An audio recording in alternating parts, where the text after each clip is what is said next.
দেখছেন এই মুহূর্তে নিউজ বেঙ্গল 24। শুরুতেই হেডলাইন্স। সব ভুয়ো, আমরাই বেশি আসন পাবো। বুথ ফেরত সমীক্ষায় মানতে নারাজ মমতা। বাংলায় সবুজ ঝড়ের ইঙ্গিত, আসন কমবে বিজেপির, খাতা খুলবে না বামেরা, বলছে ভোট সমীক্ষা। মথুরাপুর এবং ডায়মন্ড হারবারের কয়েকশো বুথে পুনর্নির্বাচনের দাবি তুলে কমিশনের দ্বারস্থ বিজেপি। ফের বাংলায় ভোট পরবর্তী সন্ত্রাস। উত্তরপ্রদেশ কায়দায় এনকাউন্টারের হুঁশিয়ারি সুকান্তের। চলে এলো দেবাংশু এক্সিট পোল। বিজেপি কি কটি আসন দিলেন তৃণমূল প্রার্থী? রিপোর্ট দেখলে মাথা ঘুরে যাবে। শুনছিলেন হেডলাইন্স, এখন বিস্তারিত। তার আগে চ্যানেলে নতুন হয়ে থাকলে অবশ্যই চ্যানেলটিকে সাবস্ক্রাইব করে পাশের বেল বাটনটি অন করে দিন, আর ভিডিওটিতে একটি লাইক দিতে ভুলবেন না। সব ভুয়ো, আমরাই বেশি আসন পাবো। বুথ ফেরত সমীক্ষা মানতে নারাজ মমতা। শেষ হয়েছে লোকসভা নির্বাচন। দীর্ঘ 1.5 মাসের বেশি সময় ধরে যে গণতন্ত্রের উৎসব চলছিল তার জবনিকা পতন হলো শনিবার। আর নির্বাচনের শেষেই বিভিন্ন বুথ ফেরত সমীক্ষা বলছে এবার ফের একবার বিজেপি সরকার ক্ষমতায় আসছে। এমনকি পশ্চিমবঙ্গে বিজেপি এবার তৃণমূলের চেয়ে বেশি আসন পেতে চলেছে। সম্প্রতি TV9 বাংলায় দেওয়া একটি সাক্ষাৎকারে রাজ্যের মুখ্যমন্ত্রী তথা তৃণমূল সুপ্রিমো মমতা বন্দ্যোপাধ্যায় বলেন, একেবারে ফেক সমীক্ষা। কোন সাংবাদিকদের কত টাকা দিয়ে এই সব সমীক্ষা করানো আমার জানা নেই, কিন্তু এ রাজ্যে আমরাই বেশি আসন পাবো। সঙ্গে তিনি আরও বলেন, আমাদের তৃণমূল কংগ্রেসের কর্মীরা মাঠে ময়দানে নেমে কাজ করেছে। প্রতিটা মানুষের কাছে আমরা পৌঁছে যাওয়ার চেষ্টা করেছি, তাই আমি আত্মবিশ্বাসী। কোন আসন কে পাবে এই সব কথায় আমি যাব না, সংখ্যা বলবো না। মানুষের প্রতি আমার বিশ্বাস আছে, সেই অনুযায়ী ফল হবে। প্রসঙ্গত 2019 সালের লোকসভায় বিজেপি পায় 18টি আসন, তৃণমূল পায় 22টি আসন। এবার এবিপি সি বোর্ডার সমীক্ষা বলছে তৃণমূল পাবে 13 থেকে 17টি আসন, বিজেপি পাবে 23 থেকে 27টি আসন, বাম কংগ্রেস জোট পাবে 1 থেকে 3টি আসন। টুডেস চাণক্য সমীক্ষা বলছে তৃণমূল পাবে 12 থেকে 22টি আসন, বিজেপি পাবে 19 থেকে 29টি আসন, বাম কংগ্রেস জোট পাবে 0 থেকে 2টি আসন। রিপাবলিক টিভি পিমার্ক সমীক্ষা বলছে তৃণমূল পাবে 20টি আসন, বিজেপি পাবে 22টি আসন। তবে নজরবন্দি সমীক্ষা অনুযায়ী তৃণমূল পাবে 23টি আসন, বিজেপি পাবে 16টি আসন, বাম কংগ্রেস জোট পাবে 3টি আসন।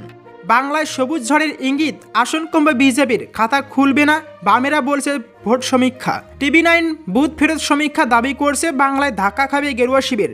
42টি আসনের মধ্যে তৃণমূল কংগ্রেস পাবে 24টি আসন, আর বিজেপি পাবে 17টি আসন। এমনই জানিয়েছে TV9 বুথ ফেরত সমীক্ষা। অর্থাৎ যেখানে অন্যান্য এক্সিট পোলগুলি বিজেপিকে এগিয়ে রাখছে বাংলায়, সেখানে অন্য কথা বলছে TV9।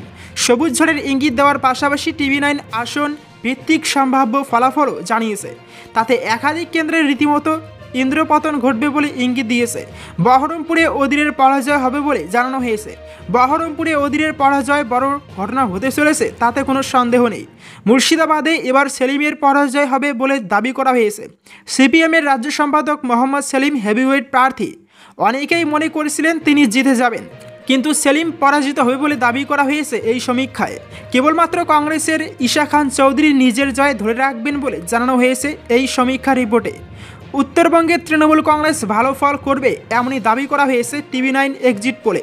এদিকে আবার বীরভূমে কেষ্ট না থাকলেও টিএমসি ভালো ফল করবে বলে দাবি করা হচ্ছে। বীরভূমে মোটের উপর সবকটি আসনই দখলে রাখবে তৃণমূল কংগ্রেস। কৃষ্ণনগর কেন্দ্রে জয়ের ধারা বজায় রাখবে তৃণমূল কংগ্রেস। অর্থাৎ রাজমাতা অমৃতা সিনহাকে প্রার্থী করে কোনো লাভ হবে না বিজেপির। মহুয়া মৈত্র নিজের গড় ধরে রাখবেন। এদিকে দমদমে আবার সৌগত রায় জয়ী হবেন বলে জানানো হয়েছে। এদিকে বর্ধমান দুর্গাপুর কেন্দ্রেও তৃণমূল জয়ী হবে, অর্থাৎ দিলীপ ঘোষের মতো হেভিওয়েট প্রার্থী জয়ী হবেন না। যাদবপুরের মতো হেভিওয়েট কেন্দ্রে জয়ী হবেন সায়নী ঘোষ, এমনই দাবি করা হয়েছে বুথ ফেরত সমীক্ষার রিপোর্টে। এদিকে ডায়মন্ড হারবার কেন্দ্রে এখনও জয়ী হবেন অভিষেক বন্দ্যোপাধ্যায়, অর্থাৎ গড় ধরে রাখবেন অভিষেক বন্দ্যোপাধ্যায়, তৃণমূল কংগ্রেসের সেকেন্ড ইন কমান্ড। যে সন্দেশখালী নিয়ে বিজেপি প্রথম থেকে ভোটের ময়দানে নেমেছিল, সেই সন্দেশখালীতে জিততে পারবে না রেখা পাত্র, এমনই বলছে TV9 বাংলার বুথ ফেরত সমীক্ষা। তৃণমূল এবারও বসিরহাট লোকসভা কেন্দ্রটি জিতবে। গতবার এই কেন্দ্রে জয়ী হয়েছিলেন অভিনেত্রী নুসরাত জাহান। এদিকে আবার ব্যারাকপুর লোকসভা কেন্দ্রটি অর্জুন সিং নিজের দখলে রাখবেন বলেই দাবি করছে TV9 বুথ ফেরত সমীক্ষা। উত্তরবঙ্গের বালুরঘাট কেন্দ্রটিও একইভাবে বিজেপির দখলে থাকবে, সেখানেও বিজেপি প্রার্থী সুকান্ত মজুমদার জয়ী হবেন। মথুরাপুর এবং ডায়মন্ড হারবারের কয়েকশো বুথে পুনর্নির্বাচনের দাবি তুলে কমিশনের দ্বারস্থ বিজেপি। ডায়মন্ড হারবার কেন্দ্রের 400-র বেশি বুথে এবং মথুরাপুর কেন্দ্রের 12টি বুথে পুনর্নির্বাচনের দাবি তুলে নির্বাচন কমিশনের দ্বারস্থ হল পদ্ম শিবির। বিজেপির দাবি, ওই বুথগুলিতে ভোট গ্রহণ স্বচ্ছভাবে হয়নি, অনেক বুথে আবাদে ছাপ্পা ভোট দেওয়া হয়েছে। অভিযোগ, ভুয়ো ভোটও পড়েছে অনেক বুথে, কোনো বুথে কারচুপি হয়েছে সিসি ক্যামেরায়। আর সেই কারণেই ওই বুথগুলিতে পুনর্নির্বাচনের দাবি তুলে কমিশনের দ্বারস্থ হয়েছে বিজেপি। ওই দুই কেন্দ্রের বিজেপি প্রার্থীর তরফে কমিশনে এই আবেদন জানিয়েছেন বিজেপি নেতা শিশির বাজোরিয়া। বিজেপির তরফে যে বুথগুলিতে পুনর্নির্বাচনের দাবি তোলা হয়েছে তার মধ্যে রয়েছে ডায়মন্ড হারবার কেন্দ্রের ফলতার সবকটি বুথ, বজবজ মহেশতলা বিধানসভা এলাকারও বহু বুথে পুনর্নির্বাচনের দাবি তোলা হয়েছে। কারচুপির অভিযোগ তোলা হয়েছে মথুরাপুর কেন্দ্রের সাগরের একাধিক বুথেও। উল্লেখ্য, সপ্তম দফার ভোটগ্রহণ শেষের পরেই ডায়মন্ড হারবার কেন্দ্রের 300-র বেশি বুথে পুনর্নির্বাচনের দাবি জানিয়েছেন শুভেন্দু অধিকারী। শনিবার সন্ধ্যায় রাজ্য বিজেপির কার্যালয়ে বিজেপি সাংসদ শ্রমিক ভট্টাচার্যকে পাশে নিয়ে সাংবাদিক বৈঠক করেন শুভেন্দু। সেখানেই তিনি ওই দাবি করেন। সাংবাদিক বৈঠকে শুভেন্দু বলেছিলেন, হরিয়ানা, বিহারে এরকম দেখা যেত, এবার এখানে এই প্রবণতা শুরু হয়েছে। আপনারা দেখেছেন কীভাবে রেখাপাত্র, শিলভদ্র দত্ত থেকে শুরু করে অশোক পুরকাইতকে পরিকল্পিতভাবে বাধা দেওয়া হয়েছে বুথ কেন্দ্র পরিদর্শনের সময়। আপনারা ডায়মন্ড হারবারের দেখেছেন কেন্দ্রীয় বাহিনীকে কোনো পদক্ষেপ করতে না দিয়ে রাজ্য পুলিশ 4 ঘন্টা ধরে আমাদের প্রার্থী অভিজিৎ দাসকে ফলতায় রাস্তার উপরে আটকে রেখেছে যাতে তিনি অন্য কোনো বুথে যেতে না পারেন, এবং এক সাংবাদিক বন্ধুসহ সারাদিনে আহতের সংখ্যা শতাধিক। বেশিরভাগ প্রাথমিক চিকিৎসার পর বাড়ি ফিরে গেলেও 40 থেকে 50 জন এখনও হাসপাতালে ভর্তি রয়েছেন। এরপরই ডায়মন্ড হারবার কেন্দ্রের বহু বুথে পুনর্নির্বাচনের দাবি তোলেন শুভেন্দু। এবার এই নিয়ে আনুষ্ঠানিকভাবে নির্বাচন কমিশনের দ্বারস্থ হল বিজেপি। ফের বাংলায় ভোট পরবর্তী সন্ত্রাস। উত্তরপ্রদেশ কায়দায় এনকাউন্টারের হুঁশিয়ারি সুকান্তের। এখনও 24 ঘন্টা পার হয়নি বাংলায় শেষ হয়েছে লোকসভা নির্বাচন, তার মধ্যেই ভোট পরবর্তী সন্ত্রাস নিয়ে সরব রাজ্যের বিরোধী দল বিজেপি। তাদের বক্তব্য, কলকাতা, নদিয়া ও বসিরহাটে বিজেপি কর্মীদের উপর অত্যাচার করছে তৃণমূলের গুন্ডা বাহিনী। প্রতিটা ভোটের পরেই বাংলায় সন্ত্রাসের অভিযোগ তুলে থাকে বিরোধী রাজনৈতিক দলগুলি। এবারও তার অন্যতা হলো না। আর এই ভোট পরবর্তী সন্ত্রাস নিয়ে সরব হলেন রাজ্য বিজেপি সভাপতি সুকান্ত মজুমদার। শুধু সরব হলেন তাই নয়, একেবারে উত্তরপ্রদেশ কায়দায় এনকাউন্টারের হুঁশিয়ারি দিলেন তিনি। এদিন একটি সাংবাদিক বৈঠক করে সুকান্ত মজুমদার বলেন, বসিরহাট, নদিয়া, এমনকি রাজ্যের প্রাণকেন্দ্র কলকাতা শহরে শুরু হয়েছে সন্ত্রাস। আমাদের কর্মীদের মাথা ফাটানো, ধমকানো, চমকানো সব কিছুই চলছে।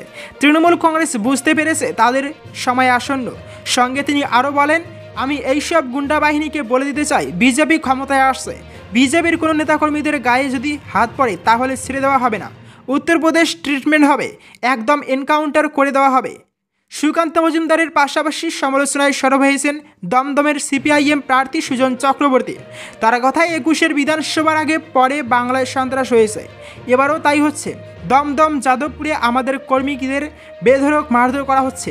রাজ্যের শাসক দল এই ধরনের কাজ করে চলেছে। চলে এলো দেবাংশু এক্সিট পোল। বিজেপিকে কয়টি আসন দিলেন তৃণমূল প্রার্থী, রিপোর্ট দেখলে মাথা ঘুরে যাবে। শনিবার সম্পন্ন হয়েছে 24-এ লোকসভা নির্বাচনের ভোটগ্রহণ পর্ব। এরপর থেকেই কোন দল বাজিমাত করবে তা নিয়ে চর্চা আলোচনা শুরু হয়ে গিয়েছে। এদিন সন্ধ্যায় প্রকাশ্যে এসেছে একাধিক বুথ ফেরত সমীক্ষার ফলাফল। এর মধ্যে অধিকাংশ সমীক্ষাতেই দেখা গিয়েছে বাংলায় টিএমসি থেকে এগিয়ে রয়েছে বিজেপি। এই আবহে বিরাট দাবি করলেন তৃণমূলের যুবনেতা তথা তমলুকের জোড়াফুল প্রার্থী দেবাংশু ভট্টাচার্য। এবারের লোকসভা নির্বাচনে একাধিক যুবনেতা নেত্রীকে টিকিট দিয়েছে রাজ্যের শাসক দল। তাদের মধ্যে অন্যতম হলেন দেবাংশু। অধিকারী গড় হিসেবে খ্যাত তমলুক থেকে দাঁড় করানো হয়েছে তাকে। যদি জয়ী হন তাহলে মাত্র 28 বছর বয়সেই সাংসদ হবেন তিনি। এবার সেই দেবাংশুই ভোটের ফলাফল নিয়ে বিরাট দাবি করলেন। এদিন সম্পন্ন হয়েছে এবারের লোকসভা নির্বাচনের ভোট গ্রহণ পর্ব। রবিবার দুপুর 12:30 নাগাদ নিজের এক্স হ্যান্ডেলে বাংলার সম্ভাব্য ফলাফল সম্বন্ধে একটি পোস্ট করেন তমলুকের টিএমসি প্রার্থী। সেখানে তিনি ভোটের ফলাফল নিয়ে নিজের মূল্যায়ন তুলে ধরেন। দেবাংশু নিজের পোস্টে দাবি করেছেন, টিএমসি এবার বাংলায় 25 থেকে 27টি আসন পাবে, ভোট শতাংশ হবে 44 থেকে 46। বিজেপির ঝুলিতে যেতে পারে 14 থেকে 16টি আসন, অর্থাৎ আগেরবারের চেয়ে গেরুয়া শিবির এবার কম আসন পাবে বলে মনে করছেন দেবাংশু। বিজেপির ভোট শতাংশ হতে পারে 40 থেকে 42%। অন্যদিকে কংগ্রেস 0 থেকে 1টি আসন পেতে পারে, ভোট শতাংশ 9 থেকে 11%। অন্যান্যরা পেতে পারে 3 থেকে 5% ভোট। উল্লেখ্য তমলুক কেন্দ্রে এবার ত্রিমুখী লড়াই হবে বলে অনুমান করছে ওয়াকিবল মহল। টিএমসির দেবাংশুর বিপরীতে রয়েছে বিজেপির অভিজিৎ গঙ্গোপাধ্যায় এবং বাম প্রার্থী সায়ন বন্দ্যোপাধ্যায়। 3 হেভিওয়েটের এই লড়াইয়ে শেষ অবধি কে বাজিমাত করে সেটাই এখন দেখার বিষয়।